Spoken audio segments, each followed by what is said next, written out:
Hello students, welcome to the today's curious session on Bohr's model. In our previous discussion, we studied some postulates of Bohr's theory. Today we will continue the same theory with different postulates. Before we go to the postulates, here are the two captions I selected for all of us. The first caption is reality is in the observations, not in the electron. This means reality lies, or the truth lies, or the fact lies in observations. Whenever you want to learn, you should observe things. That's why observation plays very important role in experiments. If you want to be a good learner, you have to be a good observer. That's why we say a good learner is a good observer. Electron was there long back. Before Dalton, it was there. But Dalton could not notice it. He was not thought at all about the electron. He said atom is indivisible. Leave about the electron. That means he has not observed the things. During that time, it was very popular. He is correct. Okay. So, meaning of this statement is reality is in the observations, how you observe, not in the electron. Electron is there. Only thing is you have to find out. Thomson said here, Rutherford said here, Bohr is saying here. So how people are observing electron, their theories, then they're taking the conclusions. So after the aim of the experiment, they go for the observations, they see the data, they see the report, then they come to the conclusion. So that is the meaning of this caption, reality is in the observations, not in the electron. Very famous and very meaningful caption, so I selected this. Second caption is a scientific theory is a tool, not a creed. Here, creed is a set of beliefs like this only. I will take the same example, Dalton's theory only. Dalton's theory is a tool. Means what? Using Dalton's theory, using this theory as a tool, we can explain many properties, and he has explained it. The laws of chemical combinations, meaning of element, meaning of a compound, their proportions, everything was neatly, nicely explained. So using the Dalton's theory as a tool, many properties explained. But Dalton theory is not a creed. It is not a set of beliefs. Means what? Means Dalton's theory is not the final, not the everything. So it was believed that Dalton's theory, wonderful, agreed, no doubt, some years back. But after some years, the theory became what? Obsolete. So today we are emerging with new ideas. It has to be there. Science is dynamic. So flow is there. Therefore, what he says, scientific theory is a tool. You can use it as a tool to go for the different theories. But that is not the final. That is not a belief. So that time belief, now we can't believe it. Okay, therefore it's not a belief. That is the meaning. We believed, by seeing the nature, sun is coming from the east direction, so he is going to the west direction. So we believed, it was a long back belief that sun is taking around the earth.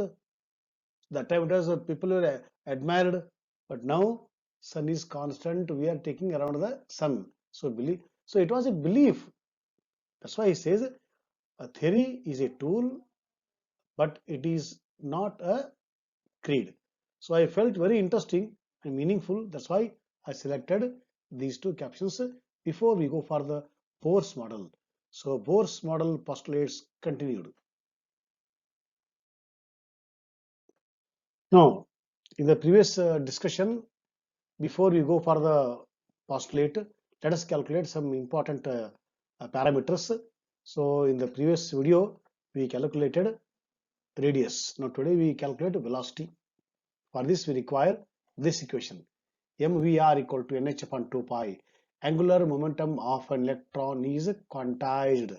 It is the integral multiple of h upon 2 pi. So here v is there, no? So to calculate the v, we have taken this equation. So mv in place of r, this is the r value from the previous data. So this is the equation. If you simplify, so v equal to z square by 2h epsilon naught n, or v equal to e square by 2h e naught into z upon. So I have rearranged here. So I have taken e square 2h epsilon naught one side and z and then the other side. Why? Because all these are constants. So when you substitute constant values, then what we get? We get Vn equal to velocity of electron in the nth shell equal to, so 2.18 value into 10 to the power of 6 z by n meter per second. So this is the velocity of light in the nth shell. If you want to know the velocity of electron in the second shell, so n equal to 2, atomic number of the which atom you are calculating, and n equal to 2. So you calculate, that is the answer for the velocity of that electron in that shell, in that atom, in meter per second. That means electron speed is in 10 to the power of 6.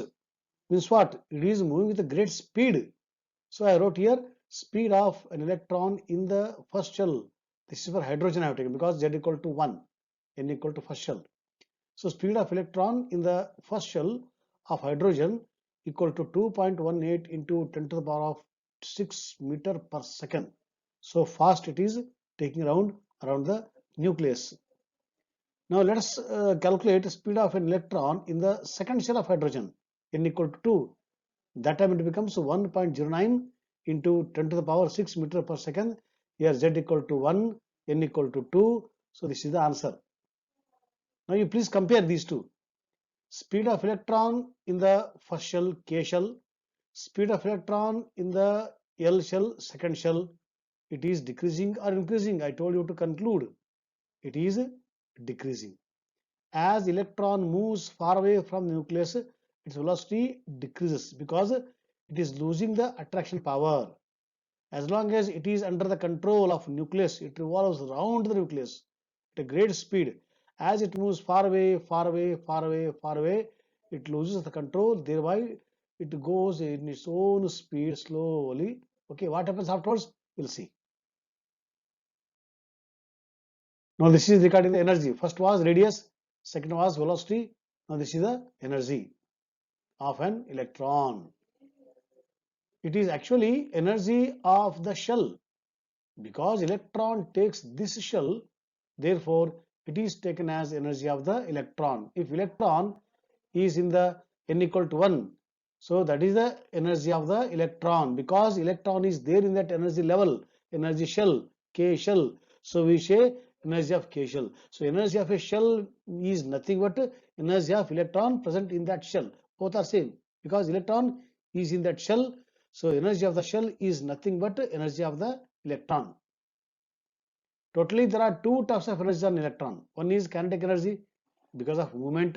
Other one is there is a electrostatic potential energy also between the nucleus and the electron. Okay, this we are going to learn in the 12th physics. Kindly hold it. So there are two types of energies on an electron in an atom, in every shell. One is kinetic energy, other one is electrostatic potential energy PE. Now we'll go to the derivation part. Kinetic energy from the previous class 9th, 10th, half mu square. So in place of V, I'll substitute velocity from the previous calculation. So that became 1 by 8 mz square e fourth by h square epsilon naught square n square. So I have separated m e fourth by 8 h square epsilon naught one side and this is one side, because as usual these two are constants. Put the value of constants, you will get the 13.6 answer. So kinetic energy of the electron equal to 13.6 Z square by N square in electron volts. You can convert it in other forms of joules also, but this is I have done it in the electronic volts. You use the converting factor and convert it to different units. Now we'll come to the potential energy. Directly I have taken from the physics 12th class. It is 1 by 4 pi epsilon naught q1 q2 by r. So these two are the charges. This is the charge of an electron, charge of the nucleus, minus and the plus. Now here we have taken here q1 charge of electron equal to E, and q2 is what? Charge of the nucleus. In the previous video, please see, depend upon the number of proton, atomic number. So Ze is the nuclear charge. This is the electronic charge, nuclear charge, minus plus by R. Therefore, it is equal to 1 by 4 pi epsilon naught Ze square by R. Now please substitute for the R, radius, that equation. So potential energy equal to 1 by 4 pi epsilon naught Ze square by N square square epsilon naught pi m Ze square. Please simplify. Pi gets cancelled. All those you do it. Simple mathematical operations, 4 operations. Then we get potential energy equal to mz square e fourth by 4 epsilon naught square h square n square. Now for some real element, we have to do something here in mathematics or in physics. So what I am doing here, multiply this equation by 2 and divide by 2, so that without altering the equation I am doing some rearrangement. So 2 by 2. What happens here? It becomes 2 as usual here. This I am making 8. Okay, this I am making 8 because 8 was there in the kinetic energy. That's why to get to that form I am converting this is in the 8 form. So 2 4s are 8 here. Now you see I have taken separate here. M e fourth by 8 epsilon naught square h square and 2 z square by n square. So what is this one? Now 2 z square n square I have taken this side and this I made this side. Right? Okay. Now 2 z square by n square into, after putting the value from the previous nodes, it becomes 13.6. But one point you have to remember here, what is Q1 here? Q1 is electronic charge negative and Q2 is what? Nuclear charge positive. So in the potential energy, in the electrostatic, we keep charges also. So therefore, when you multiply Q1, Q2, that is the plus or minus, the answer is in the minus. So in the electrostatic 12th class, we learn all these. So minus plus gives minus. Potential energy equation is in the minus. Now, what is the total energy of the electron? It is a combination of what? Potential energy and kinetic energy. So, potential energy and kinetic energy. So, 13.6 Z square N square is the common I have taken. Minus 2 plus 1 gives minus 1. Multiply. So, total energy is equal to minus 13.6 Z square by N square in electronic volts. What is the conclusion? Conclusion is total energy of an electron is negative. What does it mean? Please hold. Total energy for hydrogen is what? Is atomic number of hydrogen is 1. What is N? That electron is in the first shell, N equal to 1. So this also 1, this also 1. So 1 by 1, 1, 1 into this same. So total energy for hydrogen where electron is in the first shell equal to minus 13.6 n square if it is in the first shell. By chance if it goes to second shell, I have done here, but in the first shell it is 13.6 electron volts, and general equation I have taken total energy of electron in the hydrogen equal to minus 13.6 by n square electron volt. Here I have done calculations of total energy of an electron for the hydrogen for the first 4 shells. First shell minus 13.6 electron volt using the same equation because it is 1 square. The second shell it is 2 square 4, this by 4, that gives you minus 3.4 electron volts, and for the third shell minus 1.51 electron volts, and for the fourth shell minus 0.85 electron volts. And if we go on calculating, let us see what happens. What is the conclusion? Conclusion is energy of an electron increases as it moves outward. You see the values. Values are becoming less negative. That means it is going to the positive side. So electron energy is increasing as it moves away from the nucleus. That is the conclusion. So for this, you refer the four datas. N equal to 1, how much is the energy? N equal to 4, how much is the energy? So data has proved that the more electron goes far away from the nucleus, its energy increases. Now, okay, I have taken for the first four. If it is for n equal to 5, 6, 7, 8, 1 crore, 10 crore, if n tends to infinity, that time what is the value of total energy? So something by infinity is 0. That means total energy is becoming 0. When n becomes infinity, that time total energy becomes 0. This means what? When the energy of electron becomes 0, 0 means what? Not that 0. It was minus, less minus, going towards positive. Now it is totally free. Electron is totally free. See, for an atom, what is infinity? See, for me, what is infinity? To some distance, it is infinity distance. So infinity means don't think that it is so far away. So for me, infinity is different. For atom, infinity is different. So for atom, a small distance away from the nucleus. So when electron goes away from nucleus, what was the conclusion? Energy increases. So increase, increase, increase, increase. So minus, so it is going to 0. When n is infinity, total energy is becoming 0. Means what? It has lost the control. Now it is not under the control of nucleus. It is totally free. So when electron is free, it will come out of the atom. That means after losing electron, atom has undergone ionization. That I wrote here. That stage is called as what? Ionization of an atom. So electron is free, independent from the nucleus. That is the meaning of what? When n is infinity, total energy becomes the 0. Now, sixth postulate of the Bohr. In the previous postulate, what he told? Electron neither gains energy nor loses energy as long as it is in the circular orbit. So that's why he named those circular shells as stationary. But here what he is saying? He is saying it can take electron, it can lose electron. Okay, but under what condition? There are some conditions. Okay, it is called Bohr's conditions or the Bohr's quantization condition. So what he says, electron can accept energy and can lose energy. If electron accepts energy, it becomes more active, it goes to next level. If the electron is in the first shell, if it takes electron and it goes to jumps to the next level. Okay, that is the meaning here.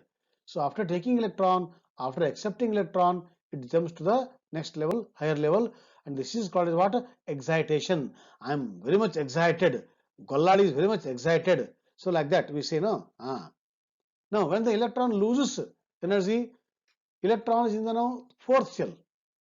KLMN nth shell. N, capital N. Now it has lost energy. So it has to come to the next level. If still loses next level, last the minimum energy, K shell. That means what? When electron loses electron, it recedes back to the lower level because every system wants to be in the least energy state. I told in the previous discussion, this is the rule of nature. So this process is called what? De-excitation. Excitation, gain energy, go to higher level. De-excitation, lose energy and come back to the lower level or least energy level. An electron gains or loses only that energy which is equal to the difference in two energy levels. See how clever, how wise he was. That's why I told difference between the clever and the wise in the case of Bohr. He says it can take electron, it can take energy, it can lose energy, but how much? Which is equal to the difference in two energy levels. Only that much energy it can take or it can lose. That means he is fixing the energy. So here how angular momentum was quantized, in the same way energy of an electron also quantized. This much only it will lose. This much only it will take. So he has not said that James Maxwell said electron will lose electron and spiral. No, it will not happen. As long as it is in the station level, it will not lose. When you supply energy, it will go, and after losing, it will come back. How much it will take? It depends upon the difference between the two energy levels. For example, here you see. Once again, I am taking the energy of the first four levels. Okay, first shell, second shell, third shell, and the fourth shell. These are energy in the electronic volts. Okay, now if I supply 9 electron volt energy to the electron which is in the first shell, okay, what happens? Then its energy of the electron becomes minus 4.6 electron volts. Then where it will go? Where it will go? Will it go to here? No, it will not go, because that minus 4.6 energy level is not there. You have kept your leg on the first ladder, first step of the ladder. Second is somewhere far away. In between you can't keep. It's hollow like that. Therefore, this will not hold. That means even if you supply non-electronic volt energy to the electron, it will not jump to the next level. You see here. If you supply 10.2 electron volt, then it becomes how much? 3.4. You see difference here, difference between these two. And that is there, it is existing here. That means if electron wants to take energy, it will take this much only. Even if you supply this energy, it won't accept, because for it's difficult to go to this level. Therefore, energy is quantized. This much energy only it will take in terms of what discrete value it is taking. Okay. Therefore, conclusion is what? An electron in the first shell takes only 10.2 electron volt energy, so that it can jump to the next level which is existing. That means energy of an electron is quantized, and this is known as what? He has told angular momentum of an electron is quantized, energy of an electron is quantized, and this condition is known as what? This condition is called as Bohr's quantization condition. Very nice, very interesting. Okay, still many more are there. So after discussing Bohr's theory and Bohr's postulates, still there are excuse me, many points are there to discuss on the spectrum, emission spectrum, absorption spectrum, line spectrum of hydrogen, how Bohr's model was successful in explaining the line spectrum of hydrogen. All those we study in our next discussion. Thank you, my